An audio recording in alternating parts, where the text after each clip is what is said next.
నల్లగొండ జిల్లా మీద కోపంతోని కసితోని కడుపులో విషం పెట్టుకొని ఎస్ఎల్బిసిని పడావు పెడితే ఈ రోజు విషపు నీళ్లు నల్లగొండ జిల్లా ప్రజలు తాగాల్సిన పరిస్థితి. దీనికి కారణం బీఆర్ఎస్ నాయకులు కాదా అని నేను అడుగుతున్నా. అందుకే అధికారంలోకి వచ్చినంబడే ఎంకన్నా నీ కళ నువ్వు ఆనాడు రాజశేఖర రెడ్డి గారితో కొట్లాడి తెచ్చిన ఎస్ఎల్బిసిని 2 ఏళ్లలో పూర్తి చేద్దాం, పనులు మొదలు పెట్టని చెప్పి ఉత్తమ్ కుమార్ రెడ్డి గారిని వెంకటరెడ్డి గారిని నల్గొండ జిల్లా నాయకులతో మాట్లాడి ఎస్ఎల్బిసి టన్నెల్ పూర్తి చేయడానికి ముందుకెళ్ళాం. అనుకోని ప్రమాదం జరిగింది.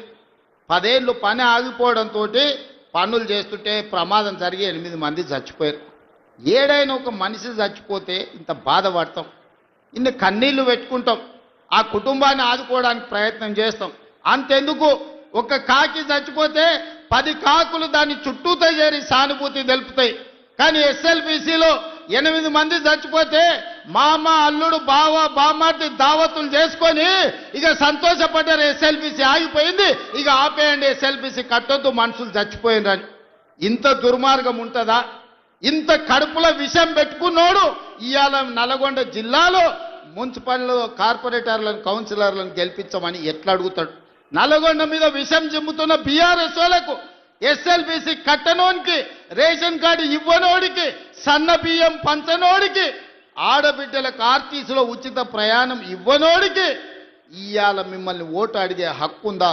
మీరు ఒక్కసారి ఆలోచన చెయ్యండి. సిగ్గు లేకుండా వాళ్ళు వచ్చినా, గంగిరెద్దులోలాక ఇంటి ముందుకు వచ్చినా కర్రు కాల్చి వాత పెట్టండి, సలాకి ఎర్రగా కాల్చి ఈపుల వాతలు పెట్టుర్రి. ఏమన్నా తెస్తే తీసుకోండి, ఏమన్నా ఇచ్చినా తీసుకోండి, కీసలలో లాగులాలు ఏమన్నా ఉంటే అది కూడా తీసుకోండి. మందిని ముంచిన సొమ్ము మస్తుగా ఉన్నది వాళ్ళ దగ్గర.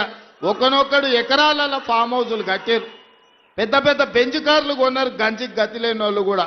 అవన్నీ మనల్ని ముంచిన సొమ్మే, మందిని ముంచిన సొమ్మే.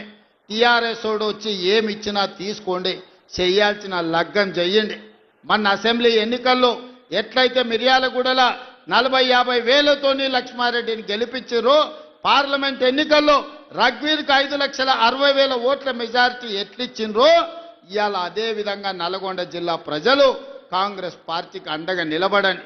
ఇవాళ మిత్రులారా, మనం అధికారంలోకి వచ్చిన ఈ 2 ఏళ్లలో 70,000 ప్రభుత్వ ఉద్యోగాలు ఇచ్చినాం, రైతు రుణమాఫీ చేసినాం, రైతు భరోసా కార్యక్రమాన్ని అమలు చేసినాం, 4.5 లక్షల పేదోళ్ళకి ఇందిరమ్మ ఇండ్లు ఇచ్చినాం. ఇవాళ ఆడబిడ్డలకు ఆర్టీసీలో బస్సే కాదు 1000 బస్సులు కొనిపించి, బస్సులో ఉచితమే కాదు 1000 బస్సులకు యజమానులను ఇవాళ ఆడబిడ్డలు చేసినాం. ఇవాళ స్వయం సహాయక సంఘాలకు పెట్రోల్ బంకులు నడుపుకోవడానికి ఇవాళ ప్రతి జిల్లాలో పెట్రోల్ బంకులు ఇచ్చి 27,000 కోట్ల రూపాయలు 0 వడ్డీకి ఇవాళ ఆడబిడ్డలకు నగదు బ్యాంకులతో ఇప్పించినాం.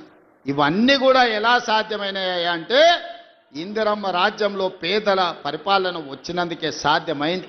ఇవాళ అన్ని మనమే ఉన్నాం, సర్పంచులు మనోళ్ళే ఉండ్రు, ఎమ్మెల్యేలు మనోళ్ళే ఉండ్రు, ఎమ్మెల్సీలు మనోళ్ళే ఉండ్రు, మంత్రులు మనమే ఉన్నాం, ప్రభుత్వం మనమే ఉన్నది. మరి ఏనైనా మన కాలనీలలో ఎవడన్నా అప్పితప్పి బీఆర్ఎస్ వాడు కౌన్సిలర్ కార్పొరేటర్ అయితే ఇక వాడు మనకేమన్నా పని చేస్తాడా? ఒకసారి ఆలోచన చేయండి. 10 ఏళ్ళు వాళ్ళే ఉన్నారు, 10 ఏళ్ళు పరిపాలన చేసిర్రు, మొత్తం తెలంగాణను దోసుకున్నారు, 1,000 కోట్ల రూపాయలు సంపాదించుకున్నారు.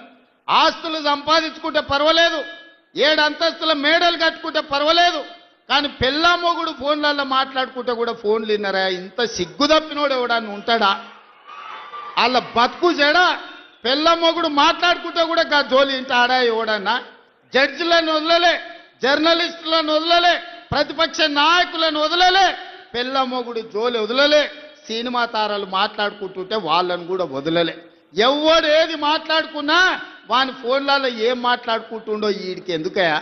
వీడేమన్నా మనిషేనా? అసలు మానవ జన్మ ఎత్తడానికి అర్హత ఉందా? మంది ఫోన్ తినేటోడు అసలు మనిషా? అన్నం తినేటోడు ఎవడన్నా పిల్ల మొగుడు మాట్లాడుకునేది వింటారా? అట్లాంటి సన్నాసులకు మన పోలీసు వాళ్ళు నోటీస్ ఇచ్చారు. మా జాతిపితకు నోటీస్ ఇస్తారని. ఎవరికిరా నువ్వు జాతిపితవు? ఎవడు నీ జాతి? వినోద్రావు నీ జాత? ఎర్రబల్లి దయాకరావు నీ జాత? కుక్కడపల్లి కృష్ణారావు గారు నీ జాత? లేకపోతే తన్నీరు హరీష్ రావు గారు నీ జాత? నీ జాతికి పిత ఉండొచ్చు, మాకు మా నల్గొండకో లేకపోతే మా పాలమూరుకు నీ జాతితో ఏం పని? నీ జాతి ఏంది, నీ నీతి ఏంది? నీలాంటోడు జాతి పితయి పెళ్ళ మొగుడు జోలి పెట్టుకుంటే కూడా ఫోన్ లేనే సన్నాసి నువ్వు జాతి పితవంటే ఎవడన్నా ఉంటే ఆత్మహత్య చేసుకుంటాడు, బాయిలో దుంకి చచ్చిపోతారు. సిగ్గుతోని తల వంచుకోవాలి. ఇట్లాంటి ఘోరమైన క్రూరమైన నేరాలు చేస్తే పోలీసు వాళ్ళు పట్టుకొచ్చినట్టు వానికి ముఖానికి ముసుగు తోడికి కండ్ల కాడికి ఇట్లా పొక్కలు పెట్టి పట్టుకుతారు. ఆయన ముఖం మందికి చూపియొద్దాడు. మన పోలీసు వాళ్ళు పిలిచినప్పుడు హరీష్ రావును కేటీఆర్ని అందరినీ ముఖానికి ముసుగు తోడికి పట్టుకొచ్చేది ఉండే, లేకపోతే ముఖానికి మసి ఊసి పట్టుకొచ్చి పోలీసుల ముందర పెట్టేది ఉండే. పోలీసు వాళ్ళు మంచోళ్ళు కాబట్టి ఏమనలేదు. మా జాతిపితకు నోటీస్ ఇస్తావా? మా జాతిపితకు నోటీస్ ఇస్తే తెలంగాణ సమాజానికి అంత ఇచ్చినట్టే అంటాడు. అట్లనే అనుకుందాం. వీళ్ళ మీకు నోటీస్ ఇస్తే తెలంగాణ సమాజానికి ఇచ్చినట్టే అంటున్నావు కదా. మరి నీ జన్వాడలో ఉన్న ఫామ్ హౌస్ మా తెలంగాణ ప్రజలదా? నీకు నోటీస్ ఇస్తే మరి తెలంగాణ అందరికి ఇచ్చినట్టయితే నీకున్న ఎర్రవల్లి ఫామ్ హౌస్ తెలంగాణ సమాజం అందరికి ఇస్తావా? జన్వాడలో నీకున్న ఫామ్ హౌస్ అందరికి ఇస్తావా? మొయినాబాద్లో హరీష్ రావుకున్న ఫామ్ హౌస్లో అందరినీ రాణిస్తావా? మీ టీవీలు మీ పేపర్లు మాకు ఇస్తావా? వేల కోట్ల రూపాయలు తెలంగాణను కొల్లగొట్టిన దాంట్లో తెలంగాణ నిరుద్యోగులకేమని ఇస్తావా? ఎమ్మెల్యేలు, ఎమ్మెల్సీలు, రాజ్యసభలు, లోక్సభలు, మంత్రులు, ముఖ్యమంత్రి అన్ని మీరే తీసుకున్నావు. తెలంగాణ సమాజానికి ఇచ్చినవా? ఒక్క శ్రీకాంతాచారి తెలంగాణ కోసం ప్రాణత్యాగం చేస్తే శంకరమ్మ ఎక్కడుందో కూడా తెలియదు వాళ్ళ తల్లికి. కనీసం మొట్టమొదట తెలంగాణ కోసం ప్రాణత్యాగం చేసుకున్న శ్రీకాంతాచారి తల్లి కూడా చిన్న బాధ్యత ఇవ్వకపోతివే. జాతిపిత అంటే ఎవరయ్యా అంటే తెలంగాణ కోసం సర్వం త్యాగం చేసిన ప్రొఫెసర్ జయశంకర్ జాతిపిత అవుతాడు. లేకపోతే ఆంధ్రప్రదేశ్లో పార్టీ చచ్చిపోయినా, తెలంగాణలో అధికారం కోల్పోయినా, కేంద్రంలో ప్రభుత్వం పోయినా పర్వాలేదు అని తెలంగాణ రాష్ట్రం ఇచ్చిన సోనియమ్మ తెలంగాణ తల్లి అయితే తప్ప నీలాంటి దోపిడీదారుడు, దొంగ, లుచ్చ నువ్వెట్లా జాతిపితమవుతావని నేను అడగదలుచుకున్న. మిర్యాలగూడ నుంచి సిగ్గులేని మాటలు మాట్లాడతారు. ఇవాళ చేసిన తప్పులకు తల వంచుకొని ముక్కు నేలకు రాయాలి. తెలంగాణ సమాజం ముందల తెలంగాణ సమాజాన్ని క్షమాపణ అడగాలే తప్ప ఇవాళ ఇంకా సిగ్గులేని మాటలు మాట్లాడుకుంటా బీఆర్ఎస్ వాళ్ళు తిరుగుతారు. ఇక ఈడ కూడా మీ దగ్గర ఒక ఆయన ఉన్నాడు, నక్క చిత్తుల భాస్కర్ రావు అని. ఎవడయా భాస్కర్ రావు? ఎవడు? జానారెడ్డి చెప్పులు మోసినోడు కాదా?